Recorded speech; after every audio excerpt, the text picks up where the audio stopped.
Iki 22 metų anksčiau žmonės mokydavosi, o po to visą gyvenimą dirbdavo vienoje srityje. Tada nebuvo poreikio keisti profesiją ar mokytis kažko naujo po 25. Dabar viskas pasikeitė, gyvenimas tapo greitesnis, atsirado daug naujų profesijų, žmonės renkasi kitą kelią, ne vieną kartą per gyvenimą. Ir šiandien mokymasis visą gyvenimą yra realybė.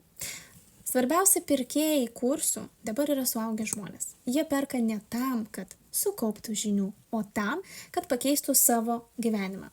Suaugusių mokymai ir kursai tai ne žinių krūva, o įrankis išspręsti problemas ir kurti naujas galimybės. Būtent todėl aš sukūriau savo numerologijos mokymus. Jie startuoja rugsėjo 9 dieną ir tai paskutinis kartas už tokią kainą. Tai online kursai su laisvų grafikų, gyvų palaikymų, su baigimo pažymėjimu ir galimybė įsigyti naują profesiją iš karto uždirbti bei atsipirkti šios mokymus. Viską, ko mums reikia suaugusiems.